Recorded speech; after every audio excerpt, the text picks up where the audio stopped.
Alright, so this is just going to be a quick comparison. I've done this loop on a 300 very recently with all the same lines. Now, unfortunately, there's a big tree down. I'm sure you've seen it in my last video. Oh, snap. Yeah, I'm going to need a chainsaw for that one. So I'm only going to be able to compare times for the first mile and a half or so of this loop. I've got 2 hours on this bike.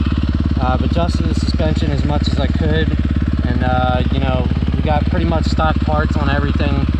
I don't have much experience on this bike, so I'm not expecting to be close to the KTM, but let's see. You ready? And we're off. So I've overlaid the KTM 300 run I just did about a month and a half ago. This is the new reroutes with the new tires and the nitro mousse on the bottom right corner here. Conditions are roughly the same. What's interesting is how close these are right from the start. I would have expected the KTM to pull away, seeing how I have 64 hours experience on the KTM. Not to mention the brand new AT80 ones with nitro mousse. Definitely not smooth.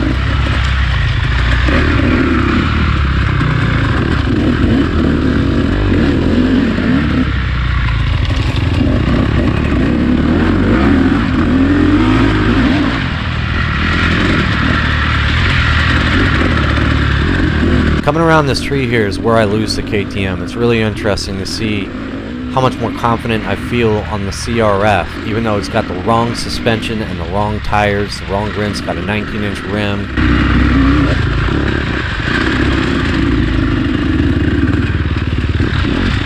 .300 gained a little bit of traction there, gained a little bit on the CRF. I feel like I'm a little bit more confident when things get a little bit more gnarly. The 300, I feel like I'm a little bit more confident on the 300.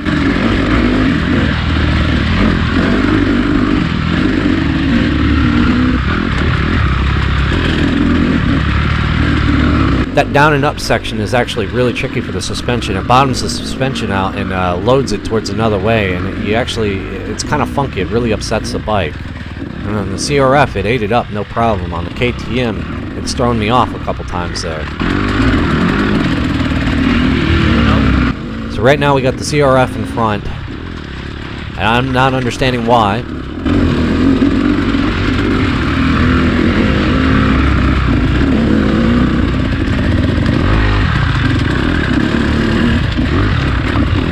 Line selection looks smoother on the CRF. I think this lap's a little bit slower than my previous one.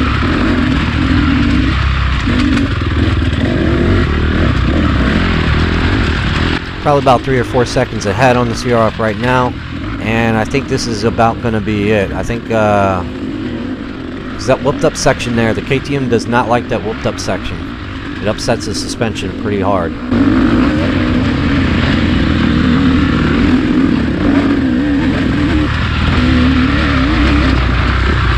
I messed up on the CRF right there. Let's see if we can gain some traction here. Let's see if we can gain it back on the KTM. Nope. The KTM probably gained a second there, but it wasn't enough. I'm lead sledding on the CRF.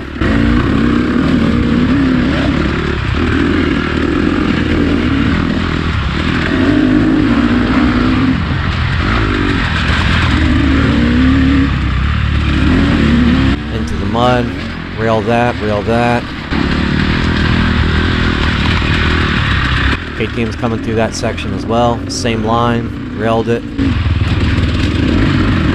I fouled it up again there on the CRF, but the KTM's still behind.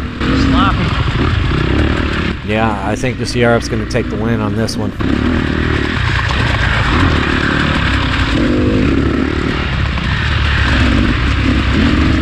Time. 3 minutes and 31 seconds and the KTM is still running. Looks like I'm going to be about 9 seconds behind. So what the heck happened there? The 4-stroke kids bike beat the Mythical KTM 300? You know, I've got 64 hours on the KTM 300, multiple hair scramble races, all kinds of experience with that KTM, and the CRF, the kids bike with the wrong suspension, comes along after 2 hours of experience on it and whoops up on the 300. So if any of y'all have any idea what the heck just happened there, let me know in the comments section. Of course, I know, slower, unskilled riders are going to be faster on 4 strokes because they can't handle and control the 2 strokes. Yep, I've heard that a million times. Got anything else? If that's just the fact, then maybe I do need to sell the KTM and start riding the 4-stroke.